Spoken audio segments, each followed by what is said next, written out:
Assalamualaikum warahmatullahi wabarakatuh. Salam sejahtera bagi kita semua. Shalom, Om Swastiastu, Namo Buddhaya, salam kebajikan. Yang saya hormati rekan-rekan media, hari ini saya akan menyampaikan rilis terkait dengan perkembangan terkini terkait dengan peristiwa pembakaran, pengerusakan dan juga bentrok antar karyawan yang terjadi di PT GNI Morowali Utama. Jadi perlu saya sampaikan kepada rekan-rekan bahwa kami dari pihak kepolisian tentunya menyampaikan bela sungkawa sedalam-dalamnya kepada seluruh keluarga korban terkait dengan peristiwa bentrok yang terjadi. Bentrokan yang terjadi di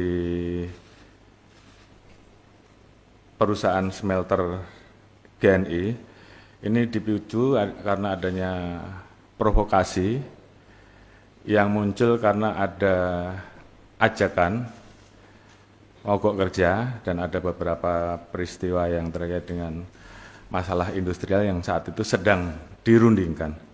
Dan kemudian muncul viral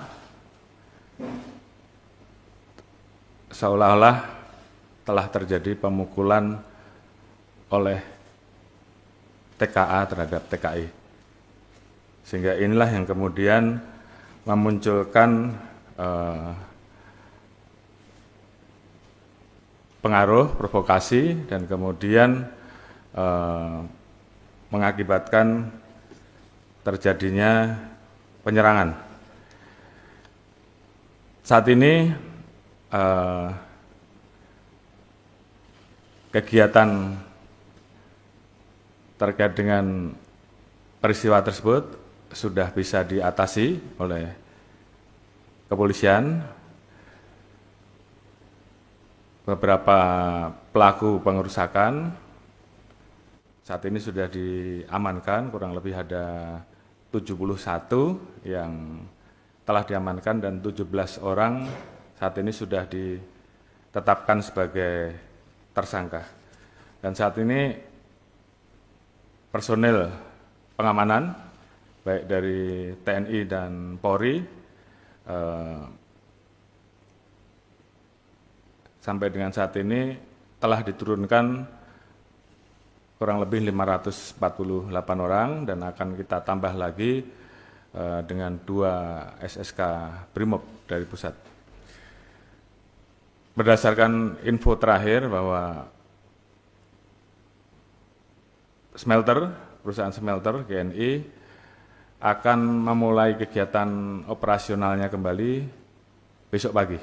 Oleh karena itu tentunya ini saya himbau kepada seluruh masyarakat, juga seluruh karyawan untuk tidak mudah terprovokasi dengan isu-isu yang belum tentu jelas kebenarannya, kemudian terkait dengan masalah-masalah hubungan industrial yang bisa diselesaikan secara aturan undang-undang, tentunya tahapan itu silahkan untuk dijalankan dan tentunya kita semua keamanan akan mengawal proses tersebut sehingga semuanya dapat berjalan dengan baik.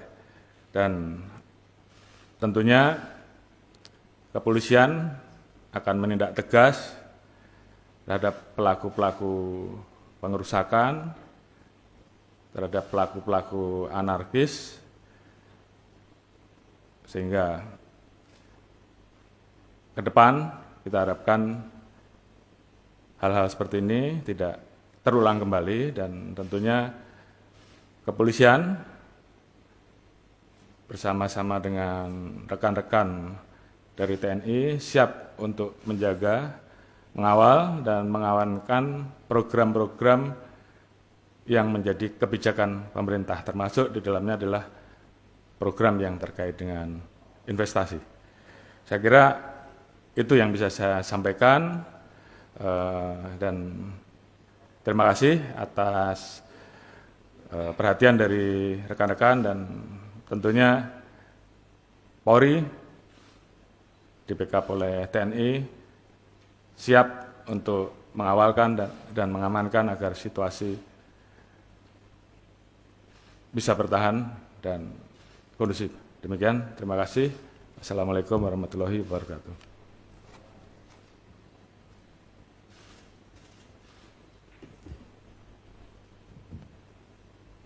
Izin Pak Kapolri bertanya, Fajar dari Tempo. Pertanyaan pertama, artinya informasi kalau WNA yang lebih dahulu menganiaya WNI itu apakah bisa dipastikan itu tidak benar, termasuk ada informasi penjarahan.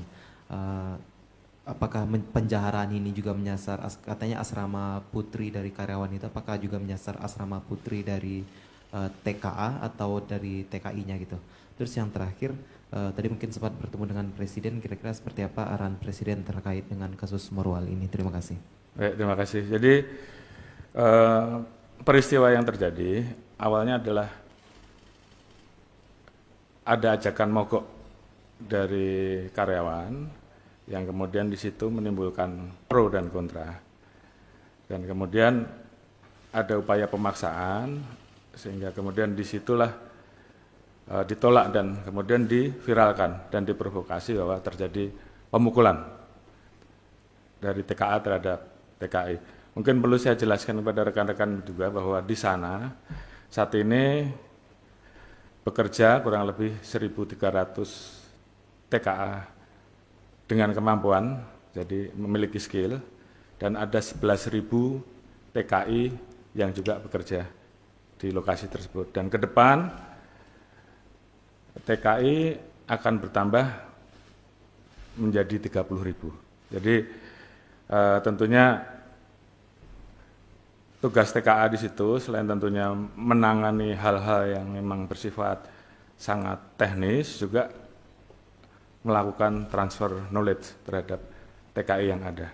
Karena di situ juga kita lihat didirikan politeknik untuk melaksanakan atau memberikan transfer knowledge kepada TKI Indonesia. Jadi terkait dengan isu provokasi yang ada, ini saya luruskan bahwa peristiwa sebenarnya tidak seperti itu. Oke, terima kasih.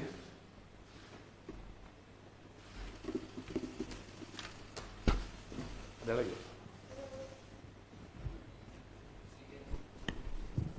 Ya Pak, Andira dari Situday. Tadi dari keterangan Pak Kapolri besok akan mulai beraktivitas kembali di pabriknya. Nah, parameternya seperti apa sih Pak dari kepolisian untuk menentukan kalau kapan di pabrik ini bisa dimulai lagi kegiatannya? Baik, jadi kejadian ini. Oke, terima kasih. Jadi